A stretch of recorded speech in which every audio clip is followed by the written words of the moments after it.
নমস্কার, আমি বোধসত্ত্ব খান চলে এসেছি সহজ শেয়ার বাজারের আরেকটি নতুন এপিসোড নিয়ে। প্রিয় বন্ধুরা, আশা করি সবাই ভালো আছেন এবং সুস্থ আছেন।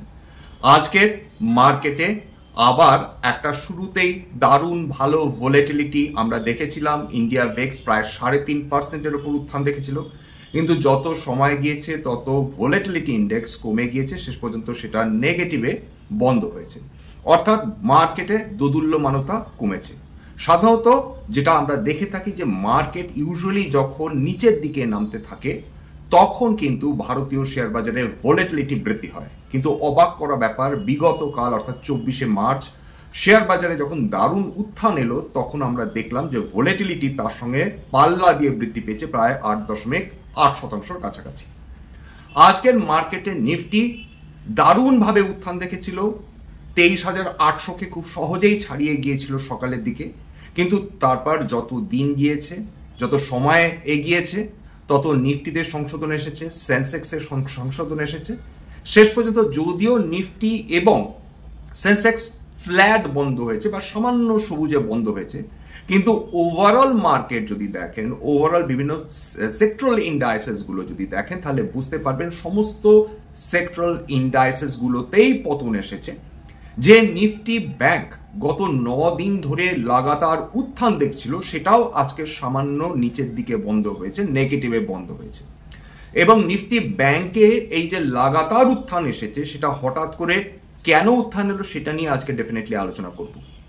এছাড়া নিফটিতে আজকে যে ভীষণ ফ্ল্যাট বন্ধ হয়েছে, অন্যদিকে যেখানে সমস্ত সেক্টরাল ইন্ডাইসেস নেগেটিভে বন্ধ হয়েছে, এই নিফটি ফ্ল্যাট বা সেন্সেক্স ফ্ল্যাট বন্ধ হওয়ার পেছনে কিন্তু নিফটি আইটির অবদান বলার কথা না, বা সার্বিকভাবে, কারণ সেখানে সেন্সেক্স যেহেতু ইনভলভ রয়েছে, সার্বিকভাবে ইনফরমেশন টেকনোলজির অবদান কিন্তু রয়েছে, যেটা আজকের পজিটিভ মোমেন্টাম দেখেছে, পজিটিভে বন্ধ হয়েছে।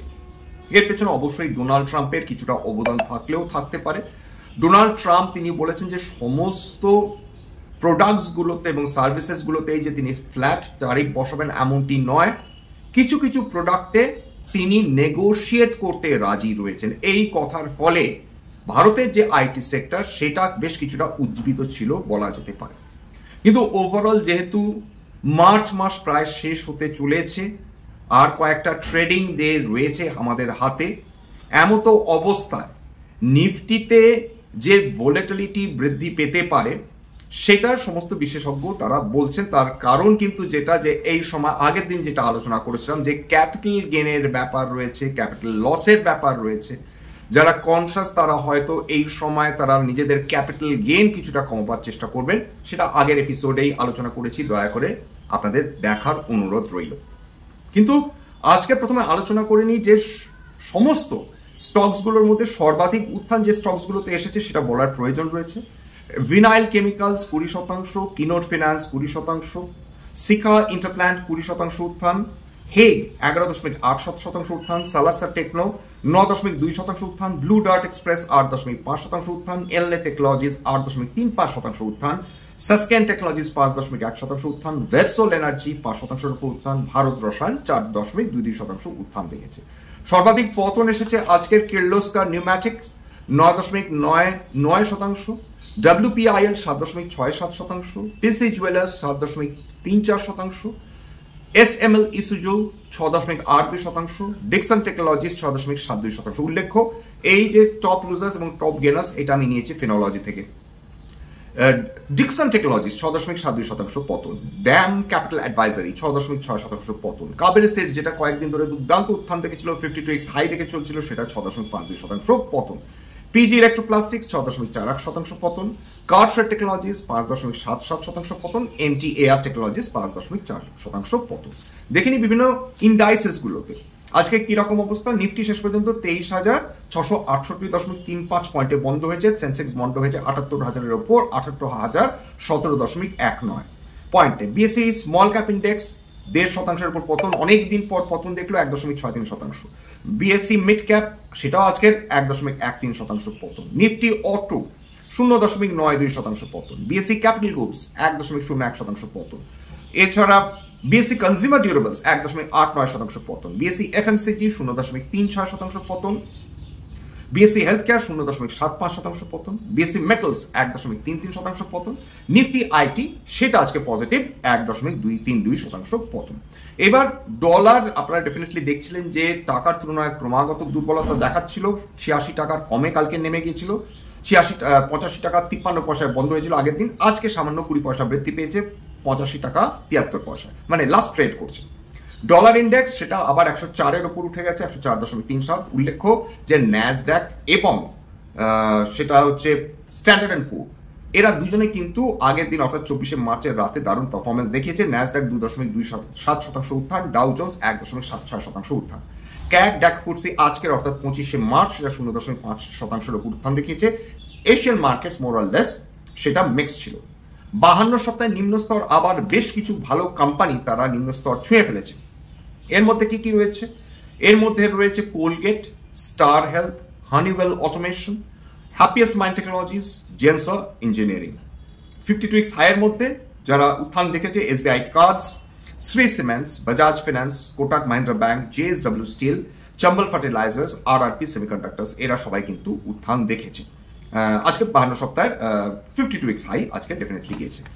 এইবার যে দুটো ব্যাপারে আমাদের আলোচনা করার প্রয়োজন রয়েছে, একটা হচ্ছে ব্যাংক নিফটির উত্থান, ক্রমাগত উত্থান, তার পেছনে আরবিআই এর সিডিএস অবদান রয়েছে। 2 নম্বর হচ্ছে এফআইআইরা ভারতীয় শেয়ার বাজারে আমরা দেখেছি অলরেডি তারা ফিরে আসতে শুরু করেছে। এফপিআই কে নিয়ে একটা দারুণ একটা বলা যেতে পারে একটা চেঞ্জ এনেছে সেবি, বিশেষ করে তারা কি চেঞ্জেস এনেছে যার ফলে ফরেন পোর্টফোলিও ইনভেস্টার্স আবার উৎসাহিত হয়ে উঠতে পারে নতুন করে টাকা বিনিয়োগের ক্ষেত্রে, সেটা নিয়ে ডিটেলসে আলোচনা করব। প্রথম কথা বলে দিই যে রিজার্ভ ব্যাংক অফ ইন্ডিয়া একটা সিদ্ধান্ত নিয়েছেন, সেটা হচ্ছে প্রায়োরিটি সেক্টর লেন্ডিং পিএসএল যাকে বলা হয় সংক্ষেপে, সেখানে তারা তার সার্বিকভাবে সেটাকে বৃদ্ধি করার চেষ্টা করছে। অর্থাৎ প্রায়োরিটি সেক্টর লেন্ডিং এর অন্তর্গত যে ফিনান্সিয়াল যে কোম্পানিজগুলো রয়েছে যাতে তারা তাদের লোনের পরিমাণ বৃদ্ধি করতে পারে, 1 নম্বর। 2 নম্বর হচ্ছে যে তাদের অন্তর্গত যে সেক্টরসগুলো রয়েছে, যে সেক্টরগুলোকে তারা প্রায়োরিটি লেন্ডিং করতে পারে, সেক্ষেত্রে যেটা সেখানে যাতে পেনিট্রেশনটা বেশি হয় সেটার দিকে রিজার্ভ ব্যাংক অফ ইন্ডিয়া তারা বিশেষভাবে লক্ষ্য রেখেছেন এবং কি বলেছেন যে ক্রেডিট অ্যাভেলেবিলিটি যাতে ইমপ্রুভ করা সম্ভব হয় বিভিন্ন সেক্টরের ক্ষেত্রে, তার জন্য লোন লিমিট তারা বৃদ্ধি করেছে, হায়ার লোন লিমিট। 2 নম্বর হচ্ছে যে এলিজিবিলিটি ক্রাইটেরিয়া, এই ধরনের লোন পেতে হলে যা করতে হয় সেটাকে তারা এক্সপ্যান্ড করছেন, ডিটেলস আমরা ডেফিনেটলি পাবো। এছাড়া লেন্ডিং টার্গেট বিভিন্ন ব্যাংকের ক্ষেত্রে সেটা যাতে বৃদ্ধি করা সম্ভব হয় সেক্ষেত্রেও রিজার্ভ ব্যাংক অফ ইন্ডিয়া বিশেষ নজর দিয়েছে। এবার একটা মজার ব্যাপার খেয়াল করে দেখবেন যে বিগত 3 দিন ধরে আইআরইডিএ যারা পাওয়ার ফিন্যান্সিং করে থাকে তারা সেই কোম্পানিটা ক্রমাগত বৃদ্ধি পেয়ে চলেছে।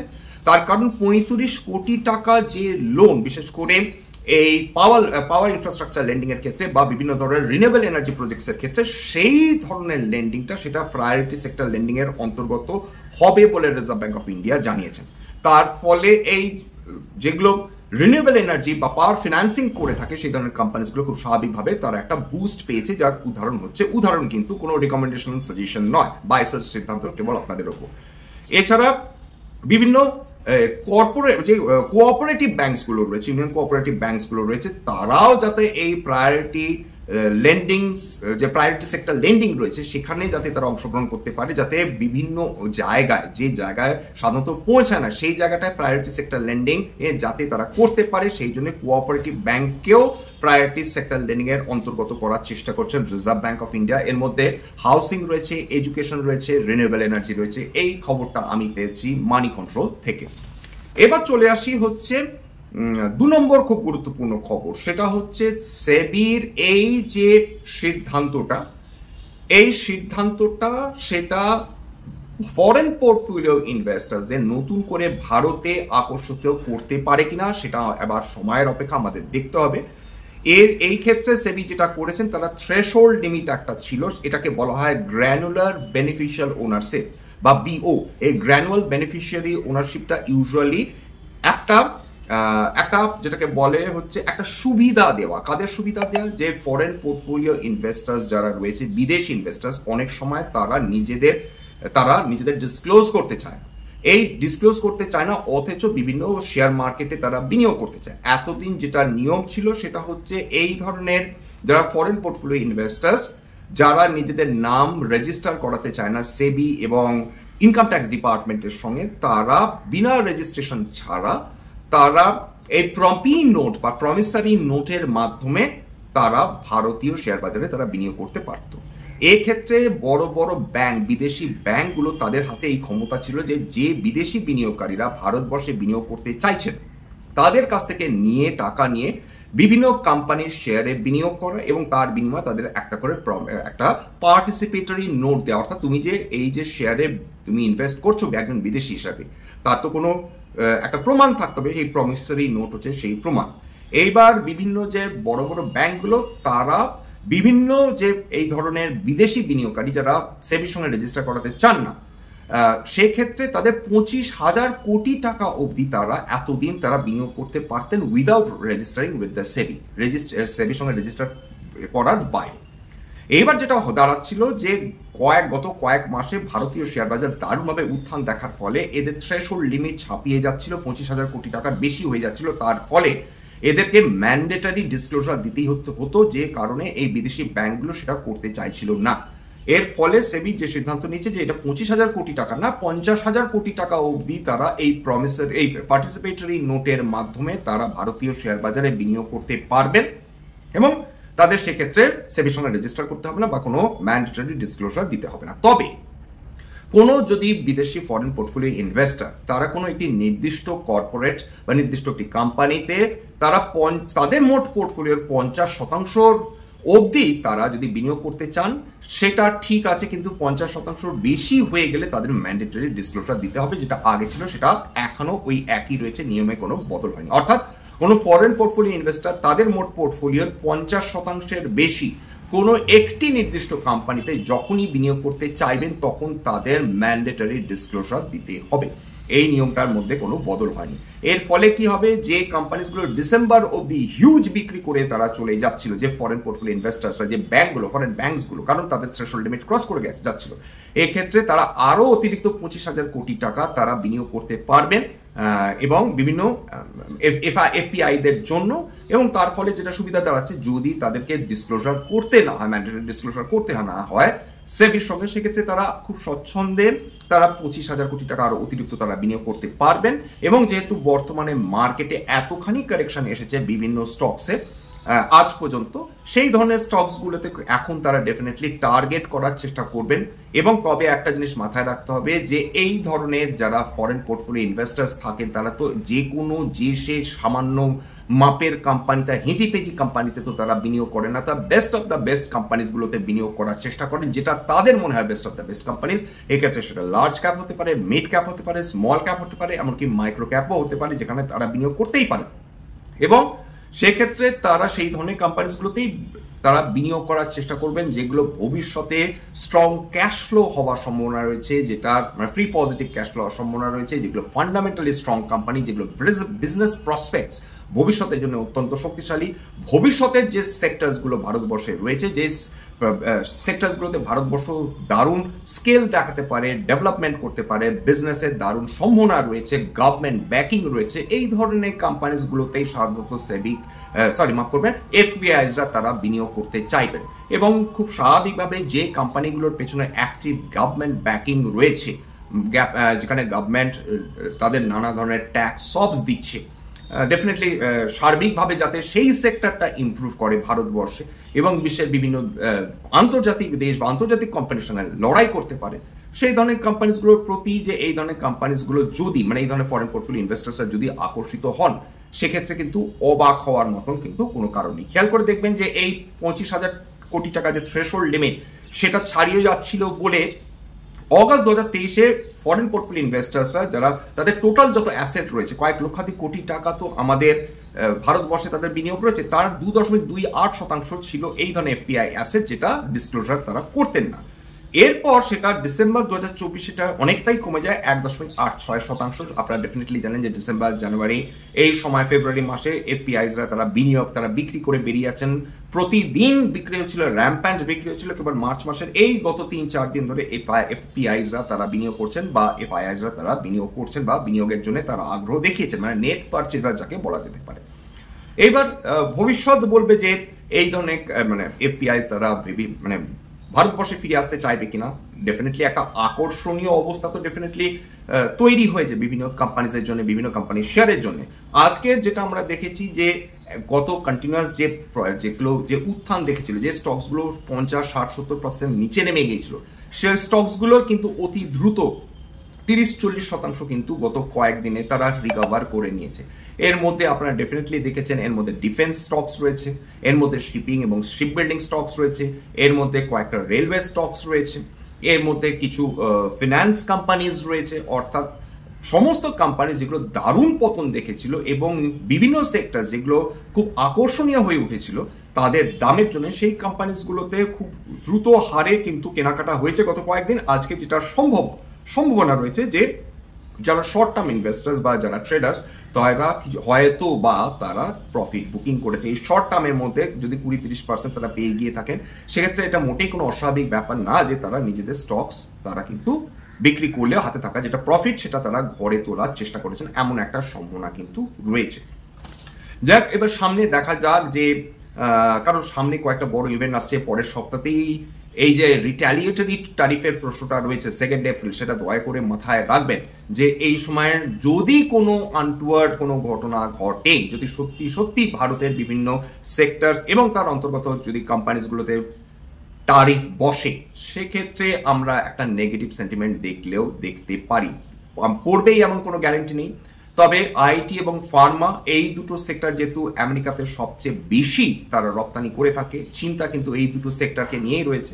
যদি সেই অর্থে মারাত্মক কোনো ঘটনা ঘটে 2 এপ্রিলের পর, তাহলে ডেফিনেটলি এই সেক্টরসগুলোতেও আমরা নতুন করে বিনিয়োগকারীদের উৎসাহ দেখতে পারি। আপাতত কিন্তু একটা অনিশ্চয়তা থাকবে এই দুটো সেক্টরের মধ্যে, সেই ব্যাপারে তো কোনো সন্দেহ নেই। একটা টেনশন চোরা একটা স্রোত কিন্তু টেনশনের, সেটা কিন্তু এই ধরনের সেক্টরসগুলোর মধ্যে কাজ করবে। আজকের এখানেই শেষ করব। প্রথম কথা, স্ট্যান্ডার্ড ডিসক্লোজার, যে কোম্পানিগুলো নিয়ে আলোচনা করলাম, হতে পারে তার মধ্যে কয়েকটা কোম্পানিতে আমার বা আমার পরিবারের বিনিয়োগ থাকলেও থাকতে পারে। ভবিষ্যতে যদি আমরা নতুন করে কিনি বা বিক্রি করি, তাহলে কিন্তু আগাম বিজ্ঞপ্তি দিয়ে কিনতে বা বিক্রি করতে পারবো না। এবং স্ট্যান্ডার্ড ডিসক্লেমার, দেখুন এটা কেবলমাত্র একটা এডুকেশনাল চ্যানেল। বাঙালি ভাই বোনদের ইনভেস্টার অ্যাওয়ারনেস বৃদ্ধির জন্য এখানে কোনো ধরনের কোনো শেয়ারের buy sell, recommendation, suggestion, advice কিন্তু দেওয়া হয় না, এমনকি ইনফ্লুয়েন্স করা হয় না। এছাড়া আমার কোনো ব্যক্তিগত হোয়াটসঅ্যাপ বা টেলিগ্রাম চ্যানেল নেই বা আমি কোনো ধরনের কোর্স বিক্রি করি না। কেবলমাত্র ইনভেস্টার অ্যাওয়ারনেস, বাঙালি যাতে বিশ্বের সেরা বিনিয়োগকারী হয়ে ওঠে, সেটা আমার স্বপ্ন এবং আমি বিশ্বাস করি আমার বাঙালি ভাই বোনদের স্বপ্ন। সবার শেষে যেটা বলে থাকি, যদি এই ধরনের এপিসোডস আপনাদের সত্যি ভালো লাগে, প্লিজ একটা লাইক দেবেন, প্লিজ সাবস্ক্রাইব করবেন। বহু মানুষ দেখেন কিন্তু সাবস্ক্রাইব না করে চলে যান। আপনাদের একান্ত অনুরোধ, যদি সত্যি মনে হয় যে এই ধরনের এপিসোডস আপনাদের বা বাঙালি ভাই বোনদের কাজে লাগছে, প্লিজ নিজে গ্রুপে শেয়ার করে দেবেন, সাবস্ক্রাইব প্লিজ করবেন। আজকের জন্য নমস্কার।